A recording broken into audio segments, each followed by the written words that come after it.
Doors closing. So here I am checking the news again, and I see that the founder of BET, Robert Johnson, has recently been interviewed by Fox News.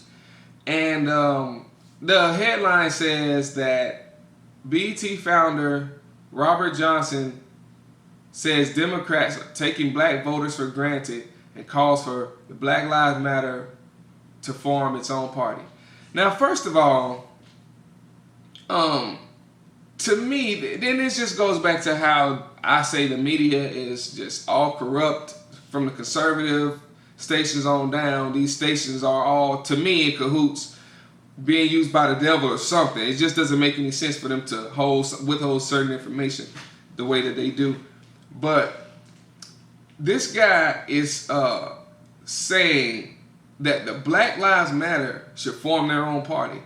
But now either he is, not smart, he got his head under a rock, or he's part of the agenda as well. And I don't think he's not smart. Because how do you not know that the Black Lives Matter movement is created and funded by George Soros? There's already receipts, money trails, people coming out saying they were paid by this guy. So why would you suggest to Black America that the Black Lives Matter needs to form their own party? I don't think that's a very good idea. But that's kind of, first of all, what I wanted to point out, because that's just adding on to the agenda. But I did like some things that he said with regards to reparations, and that kind of made me want to talk about this in this video.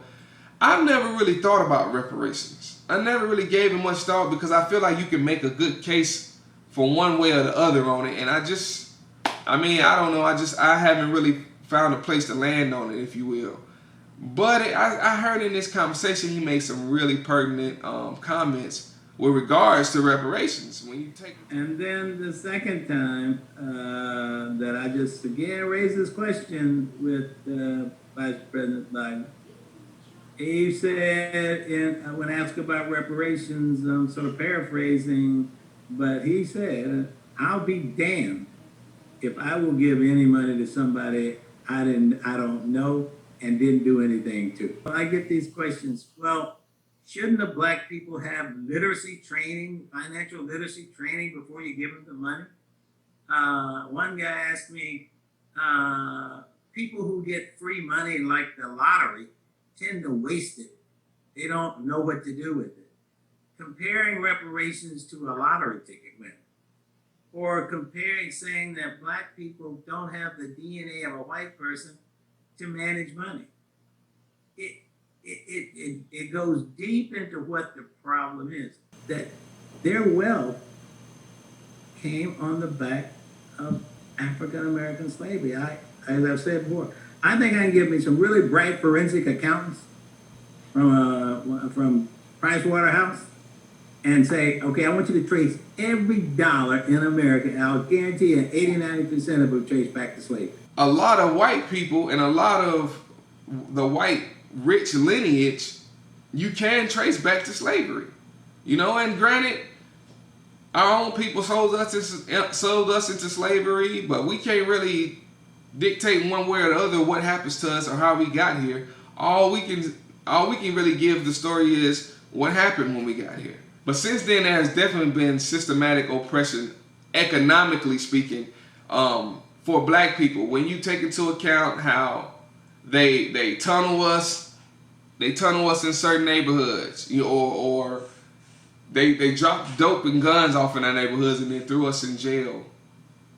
After we sold the stuff and got rich, and they killed us and things like that to fund their wars. When you even take into account with the George Floyd situation, how they have black people, they're giving bricks to them, and they're giving money to them to have them go smash things. Now, yeah, we make our own decisions, but I'm just saying it seems like black people always get the brunt of it. Black people always get the tail end of everything. We always get the bottom half.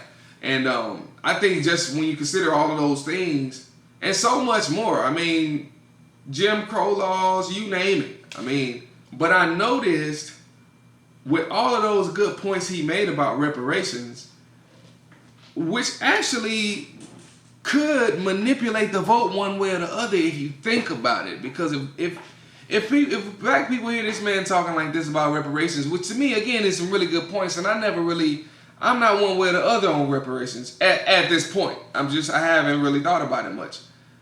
But this could give people a reason, instead of, well, he's not Trump, to not vote for Joe Biden. If you really think about it, if the average black person cannot give you a real reason why they're planning and positioning themselves to vote for Joe Biden, other than, well, he's not Trump. Anything is better than Trump. Anybody but Trump. That's the best thing they can give you. They can't really give you any real policies. And here this man is talking about actually what's going on and engaging black people and being a voice for them. And I look on their YouTube page because I'm trying to find this video that's connected with this article, because look, I just want you to see.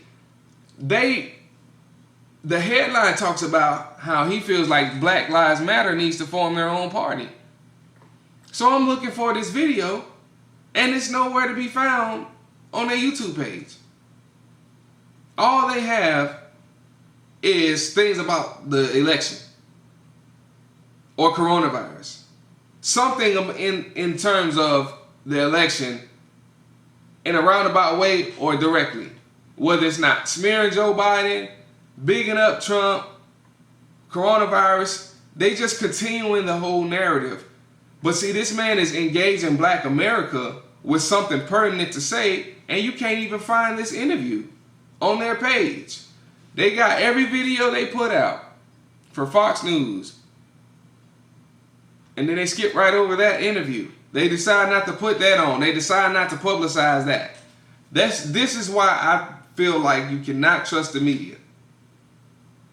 It's all, to me, it's just, we've hit a plateau. We can only go so far because they're keeping us mentally arrested. They're not allowing us to have any real information. Why are they not reporting the inconsistencies with the George Floyd situation and the inconsistencies in the all of these different chaotic events that's been going on, protests and things of that nature, people dropping off bricks? Why are they not putting that stuff out there? Prime example being something like this. Look at this paragraph in the article. Johnson, the first black billionaire in the United States, underscored the significance at this moment of the Black Lives Matter movement that has swept the nation in the wake of George Floyd's death on May 25th in Minneapolis, Minnesota.